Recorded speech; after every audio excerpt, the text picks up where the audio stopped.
Hey guys, thanks for joining for episode of Learn to Play Games. My name is Lance, and today I'm going to show you some footage that I had from this year's Gen Con. I had a chance to sit down with Mythical Games and do an interview with them covering Solomon Kane. Unfortunately, the introduction to that interview was lost and the audio was damaged on it, so I couldn't use it, but I have a good chunk of the footage from the interview itself during the gameplay section of it, and I got to show you some really cool miniatures and some of the different effects of the game. So I want to go ahead and present that, so that's why I'm doing this introduction this way, as opposed to having the footage from Gen Con itself.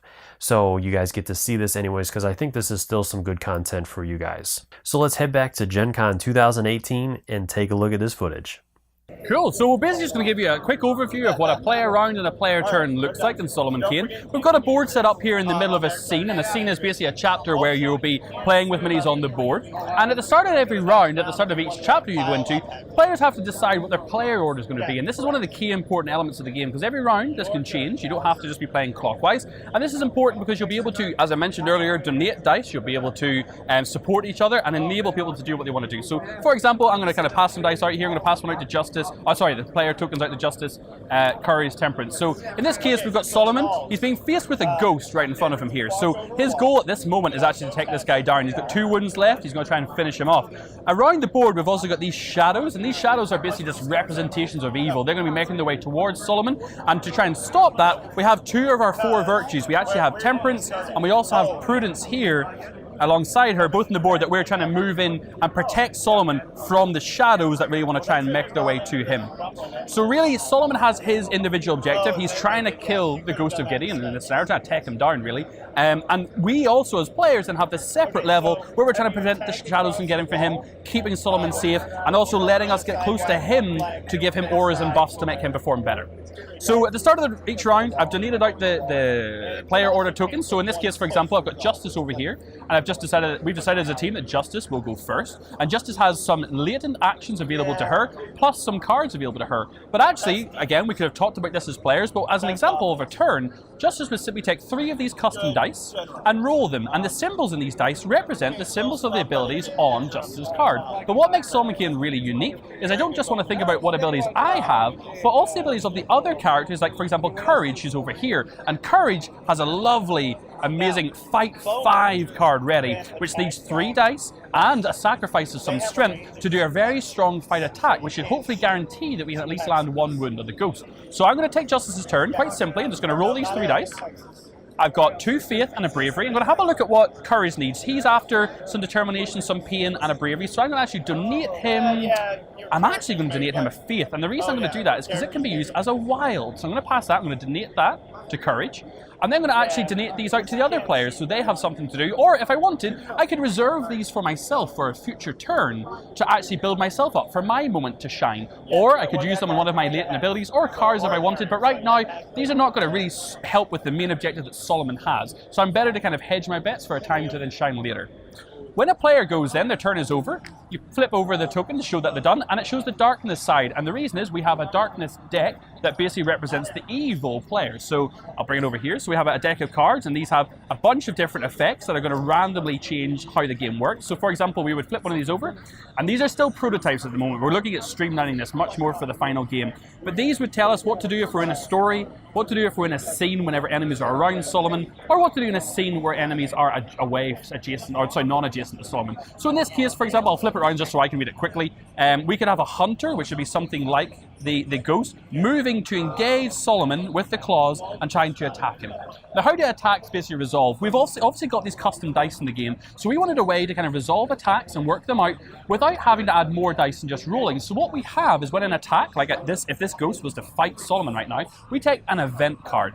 And on the event cards, we essentially have 3 scales of randomization.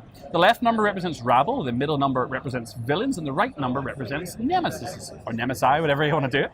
So if I've got a civilian or someone who's not really trained in combat, they're usually going to use the left number, or a zombie or vampire, that kind of stuff maybe. In the middle number, if we've got someone like a pirate, a mercenary, someone a bit more trained, they'll use the villain number. And then the nemesis, this is the ghost. This is Solomon Kane himself, the powerful beings of the game. They'll rely on this. So for example, if the ghost attacked us with like a strength 5 attack, we'd add the 6 on and that would be 11.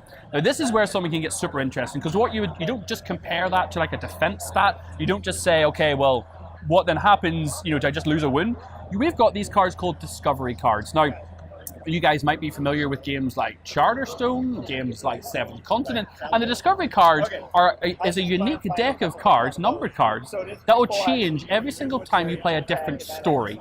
And these cards will take you through the narration of exploring, of fighting, relevant specifically to this. So I've just shuffled that back in, which was a poor decision, but I'll grab one to give a quick example. So here we can see little examples of if an opponent gets up to 6, we go to a certain Discovery card. If they get 7 to 8 on their fight, we'll go to another one. Or in this case, if they got more than 9, which the Ghost maybe did, we'll go to a different card. And that tells us, if I quickly go and grab D05, I'll just do it with you guys right now. So D05, oh man, there it is. So this tells me that we're now overwhelmed. So Solomon's strength is sapped as he guards against the onslaught. He's overwhelmed, and the press of the enemy forces him away from his goal. So this is representing that narrative evolving combat, and it's going to tell us, I'll turn this around for myself this time, that if the attack was 11, which it was in this case, yeah, that's right, I can do math, we lose a strength and we move Solomon 1 away from his objective, in this case of killing the ghost and saving the traveler. Now the -1 strength, if we pan all the way over, Lance is going to do this awesomely, the players have this board of tracks here that they have to be aware of, and each virtue is tied to one of these tracks. Strength represents Solomon's physical ability to fight. Clarity is his ability to search and investigate and have a clear mind. Compassion is his ability to be just and righteous and fair and talk and negotiate. And danger, which is quite high up here at the minute from the last game that was played, is a representation of how dark and evil the world is around him. If the strength, clarity, or compassion, any one of these ever reach 0, he's going to lose his strength to fight. He's going to lose his ability, he's going to basically lose his sanity, or he's going to lose the ability to be and think rationally and be just. If the danger ever gets to 11, the world is too dark. He has no chance of overcoming with the power of light. So in this case, we would have lost strength, weakening us further according to the attack that was done. More importantly to the card as well, it then changes future fights in the future too. So rather than simply saying, okay, trouble for Solomon, in the future what we may have is that will change into an overwhelmed, which will then lead into something else. Then we may have a standoff, then we may have a report or a riposte, and the fight will change and sort of evolve. So that's essentially the game in a nutshell. Players will take turns with the darkness encountering against them. Players have to manage their hands, they have to manage their decks, because they only have so many cards in their decks and so many different actions to choose from. Some will be perfectly timed, some not always. You have to try and plan ahead a little bit, and there's a lot of replayability in the story, because every chapter, every story that we evolve, every act that we delve into has an ongoing scene by scene, chapter by chapter playthrough. But you're not just going from one card to one card. You could go 1 to potentially 2 different options, to potentially 4 different options, to potentially 3 different outcomes. And in this little demo, we just have 4 chapters, which takes about 60 to 90 minutes, depending on how much you want to chat. But in the full game, an act or a story will take 8 to 10 of these. So you can play, it's really quite a methodical game, a full act in about 3-4 hours, or you can play up to a certain point and then simply use a save mechanism to save the game and come back to it at a later stage. That essentially is Solomon Kane's mechanics in a nutshell. Actually, there is some